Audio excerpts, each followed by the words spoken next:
सर्वमंगलमांगल्ये शिवे सर्वार्थसाधिके शरण्ये त्र्यंबके गौरी नारायणी नमोस्तुते। देवीचा मंत्र म्हणूया।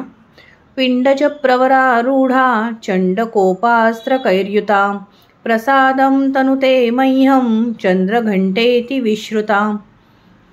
देवी चंद्रघंटेचा आशीर्वाद आपणा सर्वांवर सदैव राहो। नमस्कार। शारदीय नवरात्र उत्सवाच्या आपणा सर्वांना अतिशय मनापासून शुभेच्छा। आज नवरात्रीचा तिसरा दिवस। आजचं देवीचं जे रूप आहे ते आहे देवी चंद्रघंटा। ज्या देवीने तिच्या भाळावर चंद्रकोर धारण केलेली आहे, जिचे 10 हात आहेत आणि त्या 10 हातांमध्ये वेगवेगळी आयुधं तिने धारण केलेली आहेत, जी देवी नकारात्मकता आणि शत्रूंचा विनाश करण्यासाठी सज्ज आहे, जिचं वाहन सिंह आहे, अशा या देवीची आज आपण उपासना करायची आहे। या देवी सर्वभूतेषु मा चंद्रघंटा रूपेण संस्थिता नमस्तस्यै नमस्तस्यै नमस्तस्यै नमो नमः। देवीचा आशीर्वाद आपल्या सर्वांवर सदैव राहो। आज आपण या व्हिडिओच्या माध्यमातून ज्या ताईंशी बोलणार आहोत किंवा ज्या ताईंना ऐकणार आहोत, खरं तर त्या आहेत सौ वृषाली नाईक। ताईंनी वयाच्या 40 वर्षांनंतर स्वतःला काय आवडतंय याचा शोध लावलाय आणि त्या आपल्याला सांगणार आहेत की नकारात्मकतेपासून जर आपल्याला आपलं रक्षण करायचं असेल तर मग आपल्याला ध्यानाशिवाय पर्याय नाही। ऋषी प्रभाकर यांनी स्थापन केलेल्या SSY म्हणजेच सिद्ध समाधी योग या संस्थेद्वारे ताईंनी त्यांच्या जीवनामध्ये परिवर्तन घडवून आणलं आणि आज या संस्थेच्या माध्यमातूनच त्या इतरांच्या जीवनात आनंद पेरत आहेत। खरं तर आपल्या सगळ्यांच्या जीवनामध्ये आनंद असतोच, पण तो बघण्याची दृष्टी आपल्याला SSYच्या माध्यमातून मिळू शकते असं त्या म्हणतायत। आपल्या पंचकोशांची शुद्धी झाल्यानंतर आपलं जीवन अतिशय आनंदीदायी आणि शुद्ध होतं। तर हे कसं होऊ शकतं याबद्दलचे अनुभव त्यांनी मांडलेले आहेत, ते आपण ऐकूया। योग आणि प्राणायाम हे किती महत्त्वाचं आहे आणि यामुळे आपल्याला नेमकं जीवनात काय गवसणार आहे ते ताईंनी इतरांना शिकवत आहेत त्या, आणि आपण सुद्धा आता थोडंसं ऐकूया त्याबद्दल। नमस्कार, मी सौ वृषाली नाईक, संगमनेर। सर्व दुर्गा भगिनींना माझा मनापासून नमस्कार।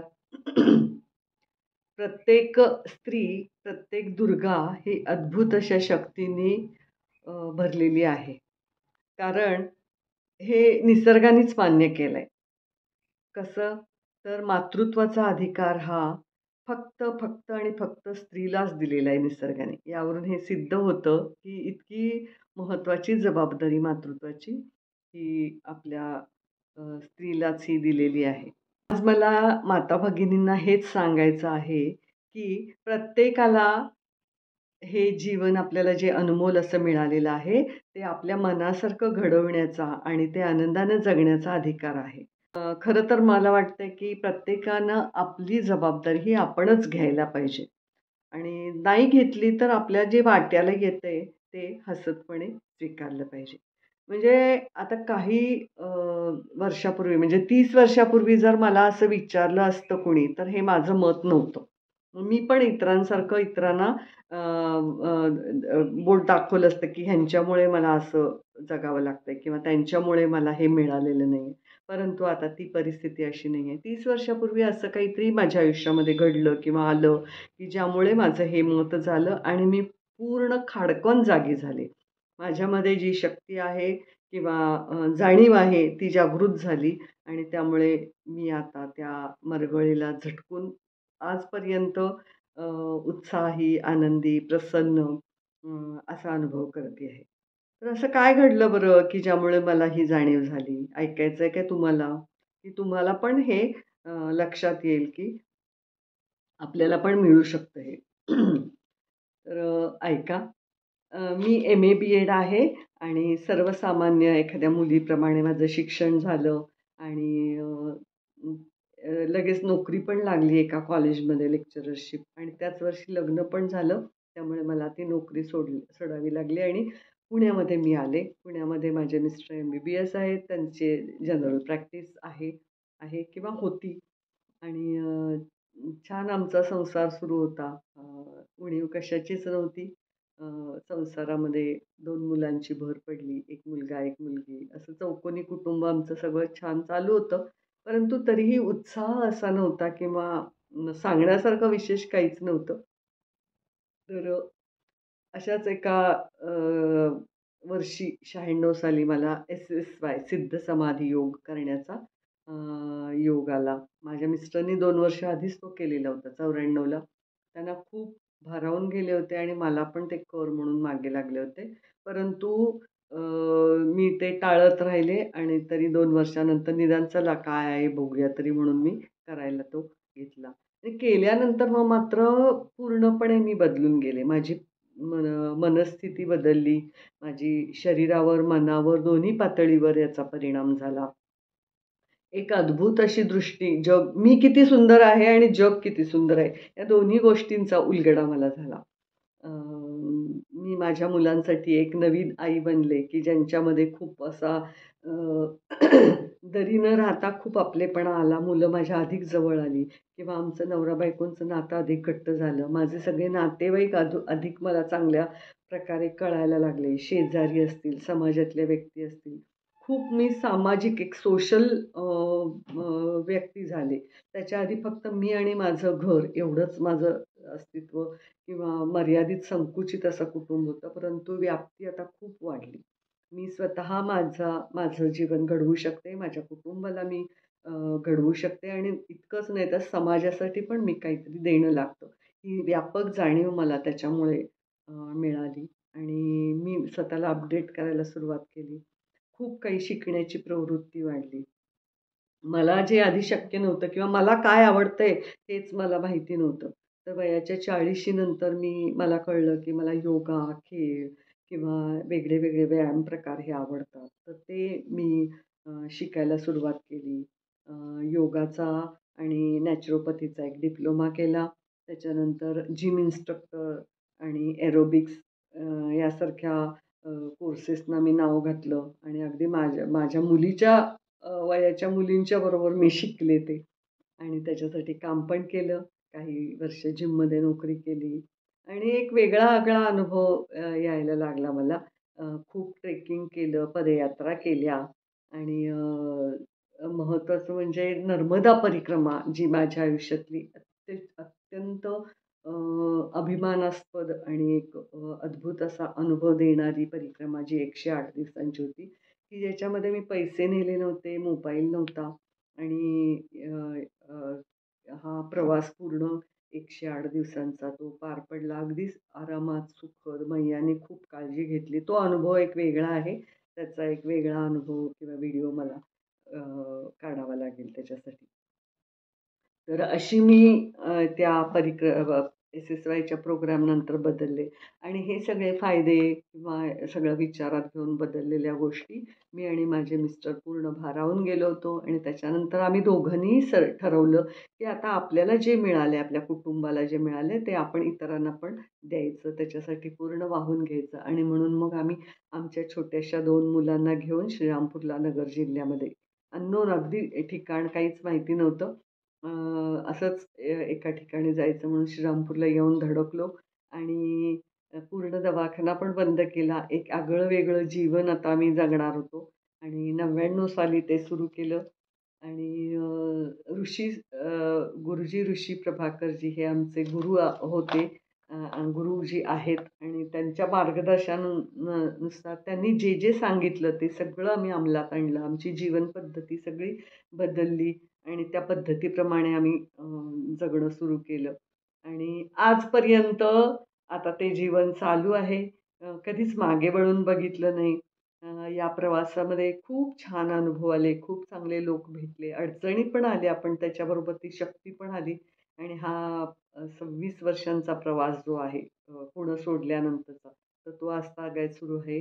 तर हे सगळं देय जे आहे, एक वेगळ्या प्रकारचं आयुष्य जगण्याचं धाडस जे आलं, तर ते SSYमुळे आलं हे मला म्हणायला अभिमान वाटतो. म्हणजे ते प्रूव्ह झालेलं आहे आता, प्रूव्हन नाही, सिद्ध झालेलं आहे, की हे यशस्वी होऊ शकतं असं. आणि ह्याच्यामध्ये लक्षात आलं, की आपण जेवढं देतो, रिक्त करतो स्वतःला, तेवढं किंवा त्याच्यापेक्षा जास्त आपल्याला हे मिळतं. असं निसर्ग कधीच ठेवत नाही, तुम्हाला रिकामं ठेवत नाही. गरज कशाची असते? रिकामं करण्याची असते आणि ते विसरलेलो आहोत आजकाल आपण. आपल्याला वाटतंय की आपण दिलं तर आपलं संपेल किंवा तर असं नाहीये. निसर्गाचा नियम आहे आणि तो नियम आम्ही पालन करतो आणि त्यामुळे खूप तृप्त एक वेगळा अनुभव आमच्या वाट्याला आलेला आहे. भौतिक गोष्टींचा साठा करून किंवा पैशाचे आकडे फुगवून आपण तृप्तता कधीच मिळवू शकत नाही. आजकाल जे आपल्याला बघायला मिळतंय, भले मोठे पैशाचे आकडे आपल्या घरामध्ये येतात किंवा पैसा येतो, परंतु मानसिक समाधान किंवा तृप्तता किंवा मनाची श्रीमंती वाढली आहे का? तर अजिबात नाही. तर त्याच्यामध्ये आपल्याला असं दुःख बघायला मिळतं. तर त्याच्याबरोबर वाढत नाही. तर उलट अजूनही आपल्याला असुरक्षिततेची भावना निर्माण झालेली आहे. तर त्याच्यासाठी थोडंसं ट्रेनिंग गरजेचं आहे, की जे अध्यात्माच्या मार्गातून मिळतं आपल्याला किंवा असे काही क्लासेस असतात किंवा जे काही मोठे लोक आहेत त्यांच्या मार्गदर्शनाखाली आपल्याला हे ट्रेनिंग घेणं आवश्यक आहे. जे मला SSYमधून मिळालं. एवढं एम-ए-बी-एड झालेत, परंतु तिथं कधी ह्या गोष्टी मला शिकवल्या नव्हत्या. परंतु SSYमध्ये आल्यानंतर मी आई म्हणून काय करायला पाहिजे? मुलगी म्हणून काय करायला पाहिजे? एक मैत्रीण म्हणून काय करायला पाहिजे? एक समाजाचा घटक म्हणून काय करायला पाहिजे? याची जाणीव मला आपोआप होत गेली आणि तसं-तसं मी वागत गेले आणि त्यामुळे तृप्त जीवन माझ्या वाट्याला आलेलं आहे. तर हा ऋषी संस्कृतीचा प्रभाव आहे. आजकाल आपल्याला हे शिक्षण फक्त ह्या मोठ्या लोकांकडूनच मिळतं किंवा ह्या कोर्सेसमधूनच मिळतं आणि पाश्चिमात्य लोकांचं अनुकरण करून आपण आपल्या जीवनामध्ये पुढे नाही जाऊ शकत आहे. आपली जी संस्कृती आहे ती आपण टिकवली पाहिजे. आपला धर्म किंवा आचरण जे आहे, तर ते राखून मग आपण ह्या भौतिक जगामध्ये बिनधास्त वावरायला हरकत नाही. तर हे सगळं मला अनुभवाने कळलेलं आहे आणि खूप एक वेगळा अनुभव आम्हाला नवरा-बायकोंना दोघांना आलेला आहे. तर तो अनुभव सांगायचा तर खूपच त्याचं पुस्तक होईल किंवा खूप दिवस, तास लागतील त्याला. पण त्यातल्या त्यात जे गरजेचं आहे ते मी आत्ता इथे सांगते तुम्हाला. जर मन प्रसन्न असेल तर भौतिक गुरुजींनी काय सांगितलेलं आहे, की कमीत कमी गोष्टीवर जास्तीत जास्त आनंद मिळवणं ही आपली संस्कृती आहे. हं. आणि मग त्यामुळे आपण आजकाल आता सगळ्या कंडिशन्समध्ये अडकत गेलेलो आहोत, की मला हेच हवंय, मला तेच हवंय. परंतु जर आपल्या गरजा कमी झाल्या, तर आपल्याला कुठेही अगदी जंगलात किंवा एखाद्या खेड्यात किंवा एखाद्या गुहेत पण आपण स्वर्ग निर्माण करू शकतो. आणि त्याच्यासाठी आपल्या मनाला हे ट्रेनिंग दिलं पाहिजे. आपल्या व्यक्तिमत्त्वाला ट्रेनिंग दिलं पाहिजे. त्यासाठी आपण आपल्या संस्कृतीकडे, आपल्या धर्माकडे आपण थोडंसं उघड्या डोळ्यांनी बघितलं पाहिजे असं मला वाटतंय. आणि ते आम्ही पूर्णपणे अनुभवलेलं आहोत आणि म्हणून अनुभवाच्या आधारावर मी हे सांगत आहे.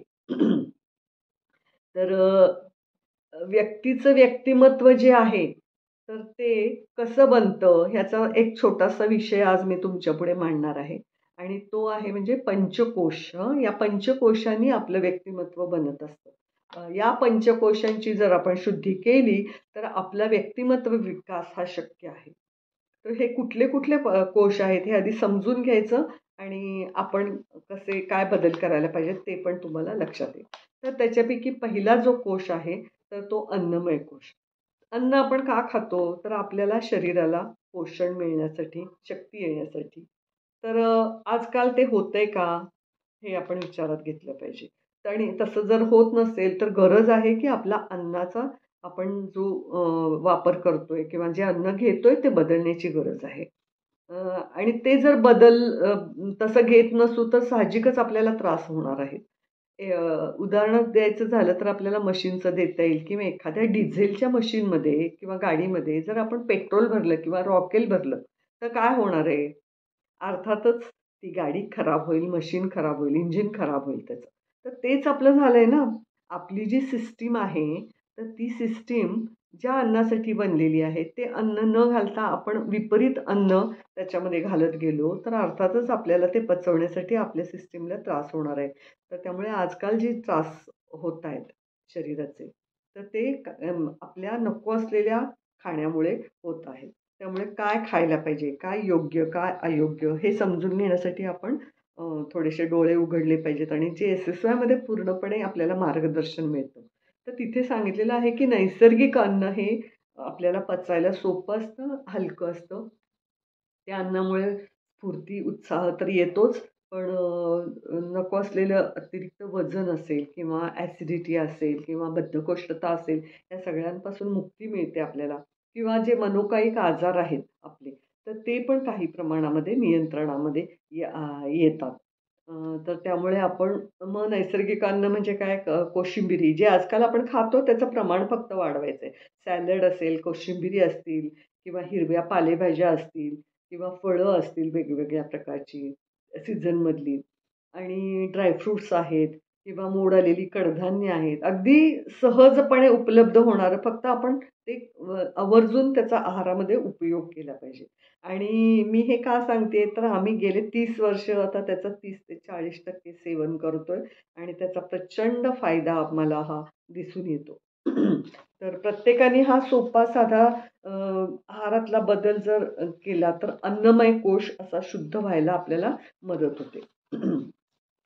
आता दुसरा जो कोश आहे तर तो आहे प्राणमय कोश.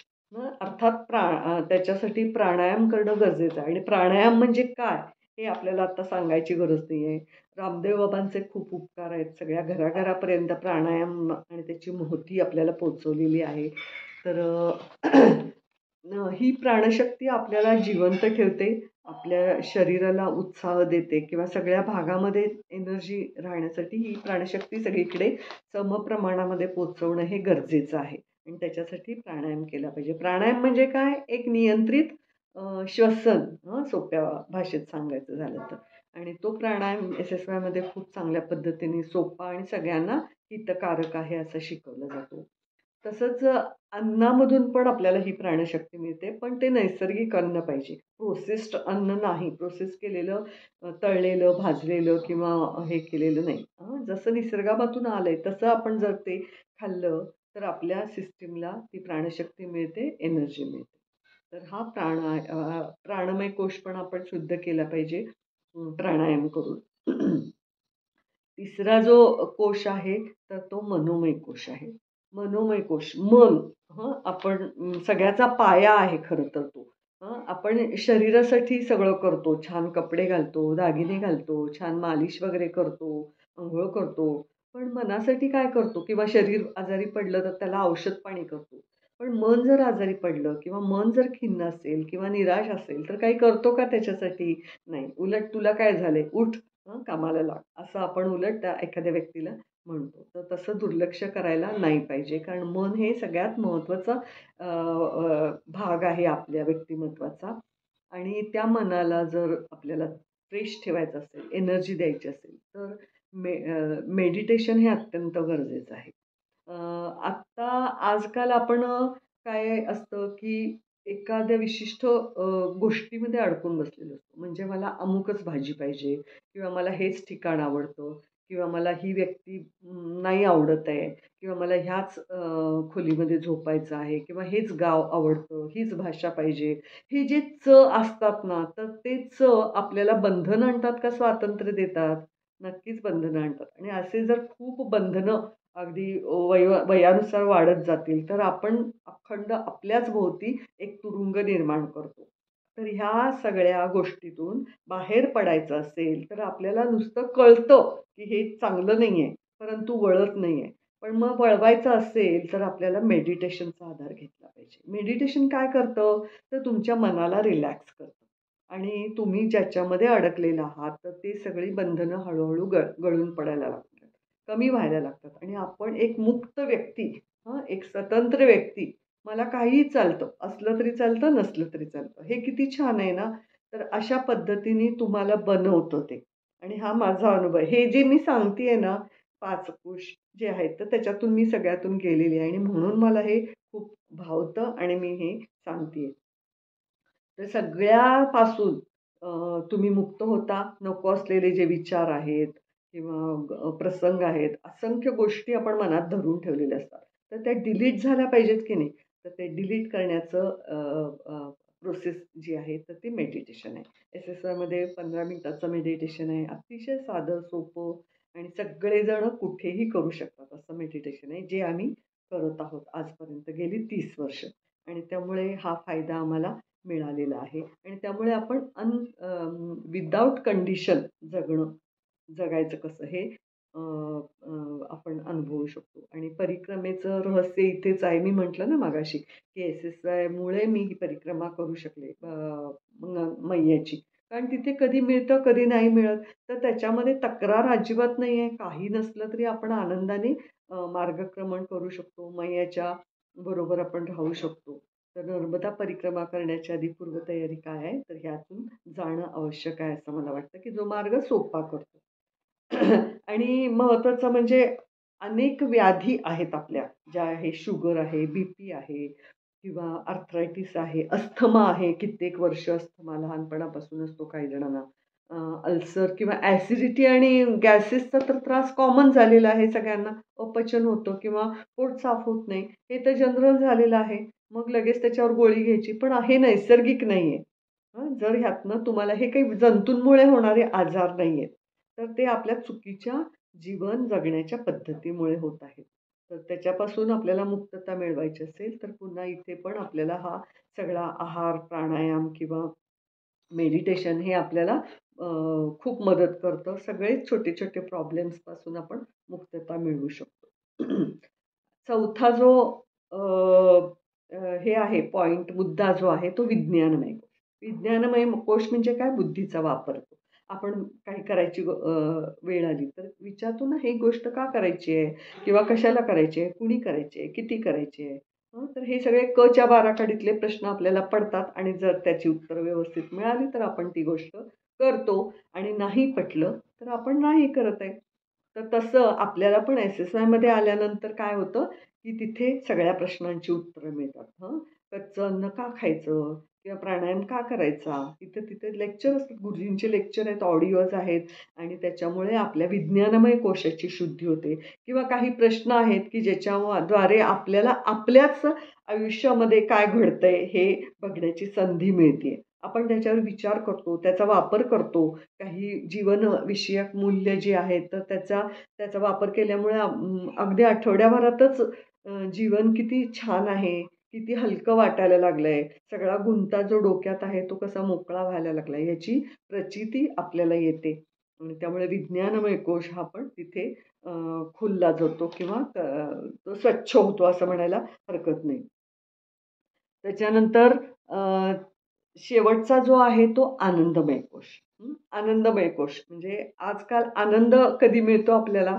तर मला मनासारखं घडलं तर किंवा मला काहीतरी दागिना मिळाला तर किंवा माझी जवळची व्यक्ती मला भेटली तर किंवा मला छान माझ्या आवडीचा पदार्थ खायला मिळाला तर, नाही का? म्हणजे काहीतरी घडलं तर मला आनंद मिळतो. अदरवाईज मी कशी असते, अशीच नर्व्हस किंवा मलूल असते. तर तसं नाही आहे.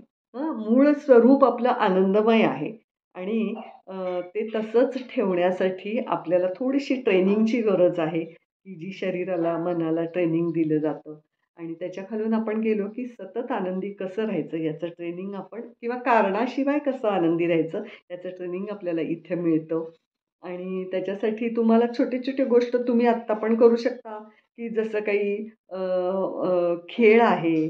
खेळ सगळ्यांनाच आवडतो. अगदी मोठे आपण झालो तरी आपलं एक लहान मूल आतमध्ये दडलेलं आहे, की त्याला पण खेळायला आवडतं. तर तुम्ही तुमच्या मुलांसोबत किंवा नातवंडांसोबत किंवा शेजारच्या मुलांसोबत छानपैकी खेळू शकता अगदी घरगुती खेळसुद्धा. त्याच्यानंतर आपण खेळामध्ये स्वतःला विसरतो. त्याच्यानंतर निसर्ग भ्रमण आहे ना? कुठेतरी छान असं वातावरण झालं, की आपल्याला किती मस्त आहे वाटतंय. गच्चीवर गेल्यावर किती छान वाटतं.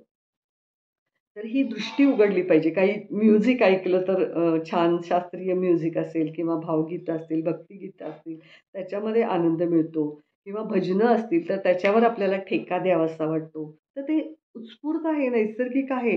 तर ते मुद्दाम आपण त्याच्या सामोरं गेलं पाहिजे. आणि त्याच्यासाठी फक्त काय फार महागड्या प्रवासात काश्मीरलाच गेलं पाहिजे किंवा स्वित्झर्लंडलाच गेलं पाहिजे असं काही नाही. इथे खिडकीत बसून पण आपण आकाशाकडे बघू शकतो, एखाद्या झाडाकडे बघू शकतो किंवा तुमच्या समोर असलेली कुंडी जी आहे त्याच्यामधलं रोपटं जे आहे तर ते कसं फुलतंय किंवा कसं दाद देतंय, तर हे पण आपल्याला आनंद देऊन जातं. फक्त त्याच्यासाठी काय गरजेचं आहे, आपली दृष्टी उघडी असणं ही गरजेची आहे आणि ती दृष्टी एकदा मिळाली की मग तुम्ही जिंकलात. तुम्हाला कोणी दुःखी नाही करू शकत आहे. तर अशा पद्धतीने हा आनंदमय कोश जो आहे तो पहिल्या 4ही कोशांचं जेव्हा बॅलन्सिंग होतं तेव्हा आपोआपच हे आनंदमय कोश आपण डुलायला लागतो, हालायला लागतो, हसायला लागतो विनाकारण. आणि सगळ्यांच्यामध्ये आपल्याला आपलेपणा दिसतो, हे माझेच आहेत असं वाटायला लागतं, परके पण वाटत नाही आहे. तर हा आनंदमय कोश एकदा उघडला की मग मात्र आपण पूर्ण वेगळे व्यक्तिमत्व असं होतं आपलं आणि आपण एका वेगळ्या आयुष्याची सुरुवात करायला लागतो की जी मी 30 वर्षापूर्वी केलेली आहे. तर हे 5 कोश शुद्ध करणं हे गरजेचं आहे. याला व्यक्तिमत्व विकास असं पण आपण म्हणू शकतो किंवा स्वतःच्या विकासाकडून आपण सामाजिक विकास पण याच्यामधून साधू शकतो. कारण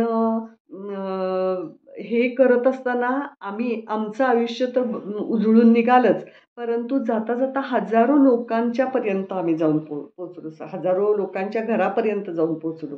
त्यांच्या चेहऱ्यावर हसू बघताना एक वेगळाच आनंद मिळतो आणि ह्याची सगळ्याची दखल घेऊन आम्हाला 2 वर्षापूर्वी इथे संगमनेरमध्ये रोटरी क्लबतर्फे जीवन गौरव पुरस्कार आम्हाला दिला. म्हणजे काय अद्भुत आहे बघा, की अजिबात असं आमचं हे नव्हतं काही कार्य आम्ही फार सामाजिक करतो असं काही नव्हतं. परंतु ते लोकांना अपील होतंय. कारण ही एक नैसर्गिक पद्धती जगण्याची जेव्हा आपण अप्लाय करतो ना, तेव्हा आपोआप या सगळ्या गोष्टी सगळ्यांच्यापर्यंत पोहोचतात. सकाळतर्फे पण एक पुरस्कार मिळाला. तर हे असं सगळं खूप छान सगळं चाललेलं आहे आणि हजारो लोकं आता जोडले गेलेली आहेत आमच्याशी. तर नुसते जोडली गेली नाही आहेत, तर ती अगदी कुटुंबातली झालेली आहेत. म्हणजे 50च्या वर जवळ-जवळ टीचर्सच तयार झालेले आहेत, जे 8-9 तालुक्यामध्ये, नगरमध्ये आता काम करतायत. छान प्रकारे त्यांचं काम चालू आहे. प्रचार-प्रसाराचं काम चालू आहे. आमच्यापेक्षा जास्त चांगलं आणि वेगाने हे कामं करतायत. कारण गुरुजींनी, ऋषी प्रभाकरजींनी ते तसं डिझाईनच केलेलं आहे, की अतिशय अध्यात्म म्हणजे अवघड नाहीये. तर खूप सोपं आणि ॲप्लिकेबल आहे. म्हणजे ते अनुभवण्यासारखं आहे किंवा वापरता येण्यासारखं आहे. तर त्यामुळे लहान मुलांसाठी आहे क्लासेस किंवा मोठ्यांसाठी आहेत. अगदी छोट्या बाळांच्या आई-वडिलांनी कसं वागायला पाहिजे त्याच्यासाठी क्लासेस आहेत. तर हे सगळं वापरून काही टीचरनी तर खेडीच्या खेडी बदललेली आहेत. श्रीरामपूरजवळ अ, अ, एक खेडं आहे. तर तिथे बाळासाहेब गलांडे म्हणून आपले टीचर आहेत. तर त्यांनी ते पूर्ण खेडं बदलून जे पूर्ण पाण्याचं दुर्भिक्ष होतं, तर तिथे आज पाणीच पाणी झालंय आणि लोकं लक्षाधीश झालेले आहेत. तर अशा प्रकारचे हे बदल पण दिसून येतात. फक्त वापरायची गरज आहे. कुठल्याही क्षेत्रामध्ये हे आपण वापरू शकतो. मेडिकलच्या क्षेत्रामध्ये वापरू शकतो. शिक्षक तर किती छान शिक्षिका. मी पण एक शिक्षिका होते. पण कसं शिकवायचं हे मला माहिती नव्हतं, जरी बी-एड झालेली असते ती. पण एस-एस-वाय नंतर मला कळलं, की मुलांच्या मनामध्ये कसं शिरायचं किंवा आपण जे सांगतोय, तर ते इतरांपर्यंत कसं पोहोचलं गेलं पाहिजे ह्याचं ट्रेनिंग किंवा आपोआपच ही वृत्ती मला मिळाली. तर हा क्लास जो आहे तर तो साधारण 15 दिवसाचा असतो. कुठेही होऊ शकतो. 40 लोकांचा असल्यामुळे काय असतं, की ग्रुप एनर्जी मिळते आपल्याला. एकट्याला सांगण्यासारखं हे नाही आहे गोष्ट. ग्रुप एनर्जी असते ती आणि त्या ग्रुपमधून आपण ह्या सगळ्या गोष्टी पटकन 15 दिवसातच आपल्याला हा रिझल्ट मिळतो आणि हे नैराश्य झटकलं जातं. नैराश्य मी म्हणते की आजकाल नैराश्य खूप कॉमन आलेलं आहे. त्यातल्या त्यात विद्यार्थ्यांच्यामध्ये तर खूप जास्ती हे नैराश्य आलेलं आहे. तर असे कित्येक उदाहरणं आहेत, की जी मुलं आत्महत्येपर्यंत गेलेली होती. परंतु ती आता झटकून एकदम उत्साहाने दुप्पट वेगाने आपल्या करिअरला हे लागलेली आहेत आणि खूप धन्यवाद देत आहेत ती. हे सगळं बघितल्यानंतर खूप छान वाटतं आणि सगळ्यांनी हे घेतलं पाहिजे असं नक्की वाटतं. आणि माझे वैयक्तिक अनुभव सांगायला गेले तर अद्भुतच आहेत. म्हणजे खूपच ते सांगायला सुद्धा कित्येक तास लागतील असं मी म्हणू शकते. कारण मला अ, अ, जी आवड होती म्हणजे मला माहितीच नव्हतं की मला कसली आवड आहे. मी शिक्षण एक घेऊन बसले होते आणि आवड एकाची. पण 40शी नंतर मी माझं करिअर किंवा योगा किंवा जे काही व्यायाम प्रकार आहेत ते शिकले आणि आता मी खूप एन्जॉय करते आणि अद्भुत असं जीवन जगतीये असं म्हणायला हरकत नाही मी.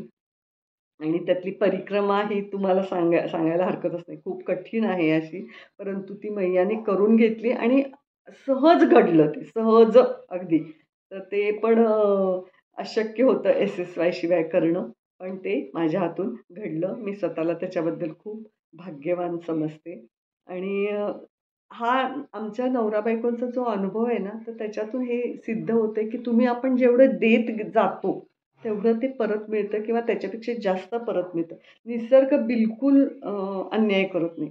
तुम्ही जेव्हा द्याल, तेव्हा तुम्हाला मिळतं आणि तुम्हाला मिळालं, तेव्हा ते द्यावं पण लागतं. हे सगळं बरोबर त्याच्याकडे ही गोष्ट असते आणि हे जेव्हा विश्वास आपण ठेवतो कुणावर तरी, निसर्गावर असेल, देवावर असेल, गुरूवर असेल, तर तुम्ही बिनधास्त जीवन जगू शकता. पण कुणावर तरी विश्वास ठेवा. मी, माझं, मला असं म्हणत गेलं तर तो एक इगो किंवा अहम पैदा होतो आणि मग अवघड होतं जीवन जगणं. त्याच्यासाठी आपण थोडंसं आध्यात्मिक म्हणा किंवा स्वतःला ओळखणं. अध्यात्म म्हणजे काय? तर स्वतःला ओळखणं असं मी तर सोपी व्याख्या करून घेतलेली आहे. आणि स्वतःला ओळखणं हे फार गरजेचंच आहे. तर ते आपण करूयात. या नवरात्रीच्या शुभ मुहूर्तावर काही चांगल्या गोष्टी जर ऐकल्या तर चांगलंच आहे. माझ्याकडून तुम्हाला काही मिळालं असेल तर मी धन्य समजेन आणि हा माझा अनुभव नाही तर तुमचा पण अनुभव असू शकतो. जीवनात हवं ते निर्माण करा. त्यासाठी दुसरं कुणीही येणार नाहीये. वाट बघू नका तुम्ही अजिबात. त्यामुळे तुम्ही समर्थ व्हा आणि कसं समर्थ व्हायचं? तर हा एक मार्ग आहे. पंचकोश शुद्धी आणि ती कुठे असेल तर ते SSYमध्ये आपल्याला आपोआपच गोष्टी कळतात किंवा वळतात पण. तर जग हे खूप सुंदर आहे. आपण ते साजरं करायचं आहे, जगणं आपलं. आपण आनंदी राहायचं आणि आपल्या कुटुंबाला, आपल्या समाजाला पण आपण आनंद देऊयात आणि आपल्या स्त्रियांना हेच पाहिजे असतं ना. स्त्री ही गुरुजी म्हणतात, की ती काय आहे, एक कर्मयोगी आहे आणि कर्मयोग काय करत असतो, कर्मयोगी काय करत असतो, सतत देत असतो, इतरांसाठी झटत असतो. तर आपण पण तर झटतोच आहे ना, पण झटता-झटता असं नाही, की आपल्याकडे दुर्लक्ष करायचंय. तर आपण आधी पहिलं स्वतःला ओळखा, आपल्या शक्ती जागृत करा आणि मग इतरांसाठी पण आपण समर्थपणे उभं राहू शकतो. तर हे माझ्याकडून जर काही संदेश तुम्हाला मिळाला असेल तर फार मी स्वतःला धन्यता देते आणि तुमच्यामुळे मला माझ्या सगळ्या काही स्मृतींना, गतस्मृतींना उजाळा देण्याची संधी मला इथे उपलब्ध झाली. तुमच्यापर्यंत पोहोचता आलं याच्याबद्दल सगळ्यांचे मी धन्यवाद.